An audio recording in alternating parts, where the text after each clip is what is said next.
Long ago, in the beginning of things, the world was silent. Oh, birds sang and winds blew, but human beings had no stories to tell, no legends of heroes, no fables of talking beasts, no riddles to solve by the fire. The earth was dull. All the stories belonged to Nyame, the great sky god. He kept them locked away in a golden box beside his throne in the heavens.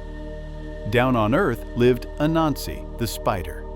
He was small, yes, but his mind was sharper than the finest spear.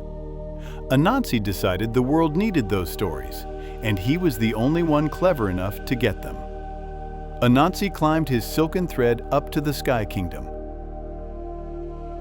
He bowed before the blinding majesty of Nyame and asked to buy the stories. The sky god laughed with a sound like thunder. "The price is too high for many great kings, little spider," Nyame boomed. "To buy my stories, you must bring me 3 fearsome things. Onini, the great python, Osebo, the leopard with teeth like daggers, and the Mmmboro hornets who sting like fire." Anansi returned to Earth, not fearful, but planning. He first sought the Mmmboro hornets.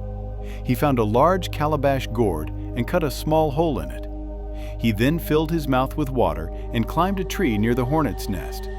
He spat the water over the nest, making it look like rain, while holding a banana leaf over his own head. "Oh, foolish hornets!" Anansi cried. "The rainy season is here. You will drown in this downpour. Quick, fly into my dry calabash. It is the only safe place." Thinking it was truly raining, the angry swarm flew straight into the gourd. Thwip! Anansi plugged the hole with a ball of grass. Trial 1 was complete. Next was Onini, the giant python. Anansi found him stretching by the river. Anansi cut a long bamboo pole and began arguing with himself loudly. "My wife is wrong. She says Onini is shorter than this bamboo pole, but I say he is longer. Oh, if only he would lie next to it so I could prove her wrong." The vain python, wanting to prove his immense size, slithered over and stretched out beside the pole. "Oh dear Onini," said Anansi. "When you stretch your head, your tail curls up. When you straighten your tail, your head curls. I must tie you to the pole just for a moment to get an accurate measurement." The python agreed. Anansi quickly tied the snake's head, middle, and tail to the pole with strong vines. The mighty python was trapped. Finally, Osebo the leopard. Anansi dug a deep pit in the leopard's favorite path and covered it with weak branches. When Osebo fell in, he roared with rage. Anansi appeared at the edge of the pit. "Brother Leopard, I can help you out, but you are so fierce, I fear you will eat me once you are free."